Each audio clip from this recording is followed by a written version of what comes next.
அண்மை செய்தியை பார்த்து வருகிறோம்.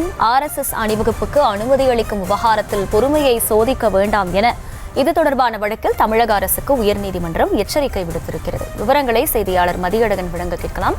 மதியழகன், வணக்கம். முழு விவரங்கள். விஜயதசமியை முன்னிட்டு அக்டோபர் 6ஆம் தேதி தமிழகம் முழுவதும் 58 இடங்களில் அணிவகுப்பு நடத்த அனுமதி கோரி RSS அமைப்பு சார்பில் சென்னை உயர்நீதிமன்றத்தில் மனுக்கள் தாக்கல் செய்யப்பட்டன. இந்த மனுக்கள் நீதிபதி ஜி ஜெயச்சந்திரன் முன்பு இன்று மீண்டும் விசாரணை பண்ணன. அப்போது ஆஜரான அரசு வழக்கறிஞர் KMD முகிலன் மொத்தம் 58 இடங்களில் அணிவகுப்பு நடத்த அனுமதி கோரப்பட்ட நிலையில் 42 இடங்களில் அனுமதி வழங்கப்பட்டுள்ளதாகவும் 16 இடங்களில் அனுமதி நிராகரிக்கப்பட்டுள்ளதாகவும் கூறினார். ஒரு மாவட்டத்தில் ஒன்றுக்கும் மேற்பட்ட இடங்களில் அணிவகுப்புக்கு அனுமதி கேட்கப்பட்டதாகவும் பாதுகாப்பு வழங்குவதில் சிக்கல் இருக்கும் என்பதால் அது போன்ற இடங்களில் அனுமதி நிராகரிக்கப்பட்டுள்ளதாகவும் காவல்துறை சார்பில் தெரிவிக்கப்பட்டது.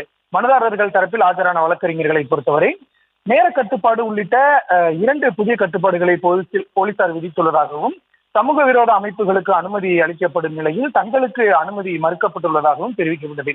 இந்த விவகாரத்தில் அரசும் காவல்துறையும் கண்ணாமூச்சி விளையாடுவதாகவும் அனைத்து மாநிலங்களிலும் தாலுகா அளவில் அணிவகுப்பு நடத்தப்படும் நிலையில் தமிழகத்தில் மட்டுமே ஒரு மாவட்டத்தில் ஒரு இடத்திற்கு மேல் பாதுகாப்பு வழங்க இயலாது என கூறுவதாக தெரிவித்தனர். இதனையடுத்து இந்த விவகாரத்தில் நீதிமன்றத்தின் பொறுமையை சோதிக்க வேண்டாம் எனவும் உச்ச நீதிமன்ற உத்தரவுப்படி உயர்நீதிமன்றத்தால் விதிமுறைகள் வகுக்கப்பட்ட நிலையிலும் ஏன் அனுமதி மறுக்கப்பட்டுள்ளதாக நீதிபதி கேள்வி எழுப்பினார்.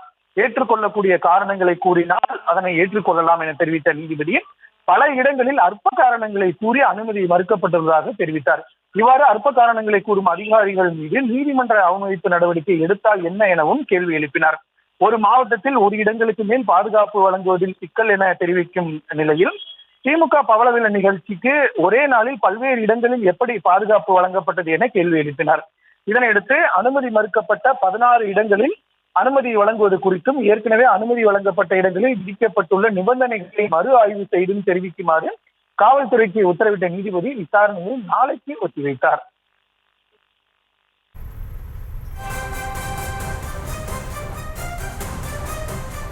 முழு விவரங்களுக்கு நன்றி மதியழகன்.